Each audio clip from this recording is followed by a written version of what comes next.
जय भीम दोस्तों, मैं आपका दोस्त सुधीर कुमार जाटव और आपका स्वागत है मेरे channel real talk with Sudhir Kumar Jatav में। 31 मार्च को इंडिया गठबंधन ने नई दिल्ली के रामलीला मैदान में एक संयुक्त रैली बुलाई है। यह रैली दिल्ली के मुख्यमंत्री अरविंद केजरीवाल की गिरफ्तारी के विरोध में होगी। जैसा कि आपको पता ही है कि अरविंद केजरीवाल को ईडी ने शराब घोटाले में गिरफ्तार कर लिया है और आप जानते होंगे कि अरविंद केजरीवाल जब दिल्ली के मुख्यमंत्री बने, उन्होंने कांग्रेस की मुख्यमंत्री शीला दीक्षित को सत्ता से हटाया था और केंद्र में कांग्रेस की मनमोहन सिंह सरकार को हटाने में मदद की थी। उनका आंदोलन 2011-2012 में शुरू होता है और उनका सारा आंदोलन कांग्रेस के खिलाफ था।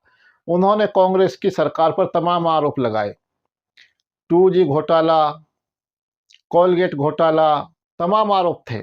उन आरोपों के बदौलत कांग्रेस के खिलाफ एक माहौल बना और कांग्रेस केंद्र और दिल्ली राज्य दोनों की सत्ता से चली गई।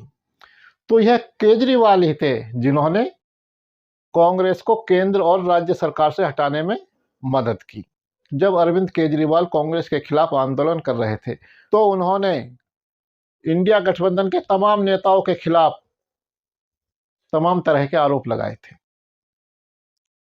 उन्होंने शीला दीक्षित को कहा था कि मेरे पास सबूतों की गठरी है और शीला दीक्षित जेल जाएंगी। इसी तरह से उन्होंने मनमोहन सिंह पर आरोप लगाए थे। उन्होंने उस समय के कांग्रेस के बड़े नेता और मंत्री कपिल सिब्बल को सबसे बड़ा भ्रष्टाचारी मंत्री बताया था और उन्होंने लालू प्रसाद यादव पर भी तीखे हमले किए थे। पक्ष का कोई नेता ऐसा नहीं था जिसको अरविंद केजरीवाल ने भ्रष्टाचारी ना बताया।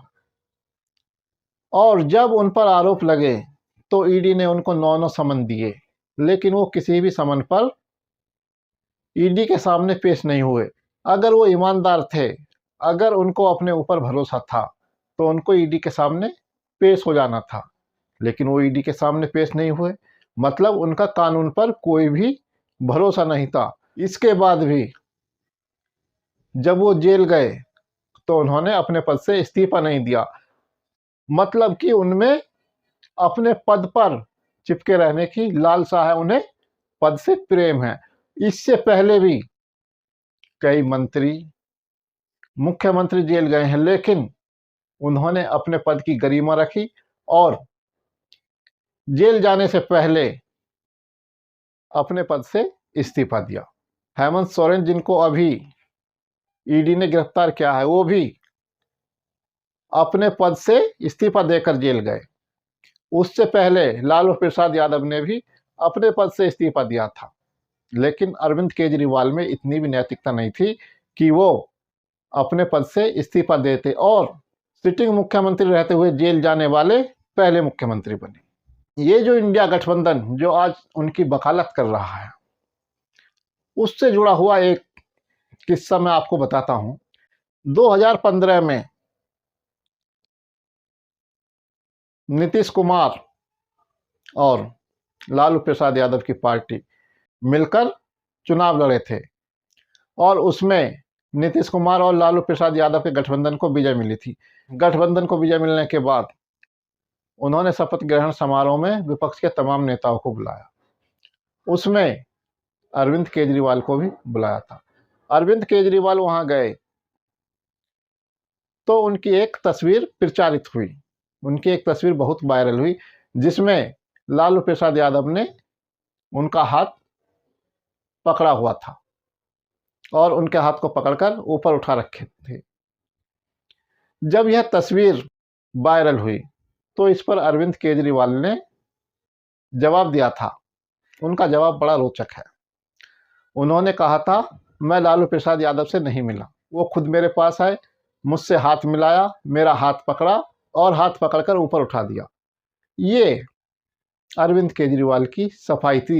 ये अरविंद केजरीवाल का लालू प्रसाद यादव के प्रति स्नेह था। ये अरविंद केजरीवाल का लालू प्रसाद यादव के प्रति सम्मान था। आज अरविंद केजरीवाल के लिए वही लालू प्रसाद यादव रैली कर रहे हैं। तो आप समझ सकते हैं कि इंडिया गठबंधन कितना गिर चुका है। जिस अरविंद केजरीवाल ने कांग्रेस की सरकार को राज्य और केंद्र की सरकार से हटाने में अहम भूमिका निभाई, वही कांग्रेस आज अरविंद केजरीवाल को दोबारा से स्थापित करने के लिए प्रयास कर रही है। वही कांग्रेस अरविंद केजरीवाल के लिए रैली कर रही है। इससे सिद्ध होता है कि अरविंद केजरीवाल की पार्टी आम आदमी पार्टी, कांग्रेस और भाजपा एक ही हैं और ये एक दूसरे की मदद समय समय पर करते रहते हैं। और साथ ही लालू प्रसाद यादव की पार्टी राष्ट्रीय जनता दल और अखिलेश यादव की समाजवादी पार्टी भी इनका ही एक अंग है और ये किसी भी प्रकार से एक दूसरे से अलग नहीं है। संकट आने पर ये तीनों आपस में एक दूसरे की मदद करते रहते हैं।